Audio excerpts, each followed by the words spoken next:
You are not the same person you were this morning. Not metaphorically. Not you've grown since then. Literally. Right now, you are running a slightly different version of yourself than the one who woke up in your bed a few hours ago. And by tonight, you'll be running another one. Here's the strange part. You think you have one personality. A fixed thing. I'm an introvert. I'm anxious. I'm the funny one. I'm not creative. You say these sentences like they're facts about a rock. But you're not a rock. You're more like weather. And weather doesn't have a personality. Weather has patterns. Some days are calm. Some days there's a storm nobody saw coming. Same sky. Different weather. You are the same sky. And you have way more weather than you've ever noticed. Think about who you are at work. Careful. Measured. Maybe a little guarded. You choose your words. You laugh at the right moments. You seem competent, composed, in control. Now think about who you are with your oldest friend, the one you've known since you were a kid. Louder, weirder. You use words you'd never use in a meeting. You make jokes that would get a confused look from a coworker. You interrupt. You overshare. You don't check yourself before you speak. Same brain, same memories, same face in the mirror. Completely different human being. And here's the part that should feel unsettling. Neither version is fake. You didn't perform one and be real in the other. Both of them are you. Fully. At 100%. Now add a third version. You, alone, at 11 p.m., scrolling your phone, thinking thoughts you've never said out loud to a single person on earth. A fourth version. You, talking to your parents, where some old, younger part of you comes back online without asking permission. A fifth. You, in a crisis, when everything unnecessary burns off and only the essential you is left standing. You didn't choose any of these consciously. They just showed up. Depending on the room, depending on the person across from you, depending on the hour. That's not inconsistency. That's design. Here's why this happens. Your brain isn't running you. Your brain is running a library of yous, and it's constantly deciding, in real time, which one to load based on the situation in front of it. Psychologists call this context-dependent behavior, but that clinical name hides something almost poetic. You don't have a personality so much as you have a repertoire. Think of it like this. A pianist doesn't have one song memorized. They have a whole songbook, and which song plays depends entirely on what the room is asking for. A wedding gets one song. A funeral gets another. Nobody accuses the pianist of being fake for not playing the wedding song at the funeral. You are the pianist. Every relationship, every room, every hour of the day is a different request. And your mind, instantly, automatically, without asking your permission, reaches for the song that fits. This is why you feel like a different person around your mother than you do around a stranger at a bar. Because you are, not a fake version. A different, real, fully loaded version built for that specific context. And here's the detail almost nobody notices. You don't pick the version. It picks itself.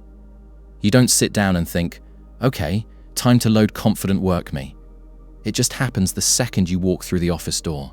Your posture changes. Your vocabulary shifts. Even your sense of humor recalibrates.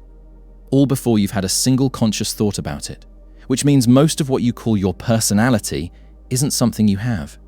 It's something that happens to you, over and over, dozens of times a day, triggered by rooms, people, lighting, tone of voice, even the temperature outside. There's research showing people report actually feeling different, more anxious, more confident, more closed off, depending on tiny things like the specific person they're speaking to, the physical space they're standing in, even what time of day it is. Not because they're being fake, because them was never one fixed setting to begin with. Now here's where it gets uncomfortable. If your personality shifts by context, which one is the real you? Most people's instinct is the private one, the one at 11 p.m., the unfiltered one, the one nobody sees. But think about that claim for a second. Why would the private version be more real than the public one? Both were generated by the same brain, in response to real circumstances. The version of you that shows up for your grandmother isn't a lie you're telling her. It's a real capacity you have, gentleness, patience, softness, that simply doesn't get triggered anywhere else. Maybe the uncomfortable truth is this: there is no single real you underneath all the versions. The versions are you. All of them. At once. Like a deck of cards where every card is genuinely part of the deck, and asking, which card is the real deck, doesn't even make sense as a question. This reframes something painful for a lot of people. Maybe you've had the thought, I acted so differently in that relationship. Was any of it even me? Yes, it was you. A version summoned by that specific person, that specific chapter of your life, that specific version of them that no longer exists either. You didn't lose yourself in it.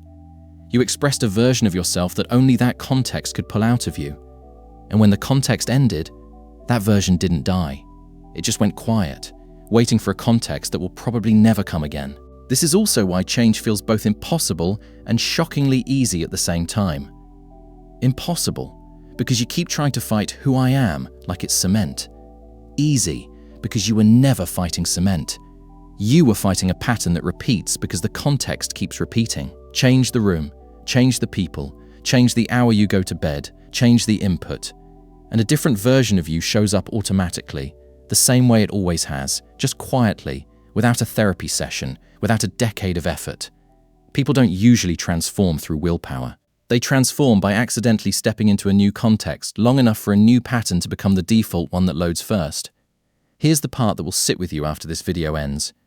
You've probably met someone and thought, wow, they seem so calm and put together.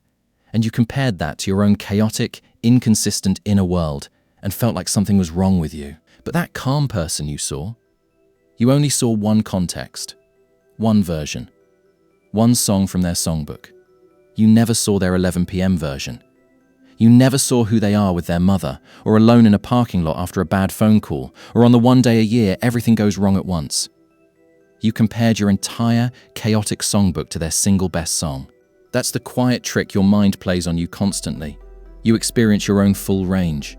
Every mood, every contradiction, every version. But you only ever see other people's highlight reel. So of course you feel like the only inconsistent one. You're the only person whose whole songbook you've ever heard. Everyone else's songbook is just as messy. You've just never been in the room for the other songs. So the next time you catch yourself thinking, I don't even know who I really am, maybe stop asking the question the way you've been asking it. You're not missing a hidden, true self buried under all your versions. You are the versions. All of them. The calm one and the chaotic one. The confident one and the quiet one. The one from 10 years ago who feels like a stranger now, and the one from an hour ago who already feels slightly out of date. You were never one fixed person pretending to be many. You were always many, quietly agreeing, for now, to answer to one name.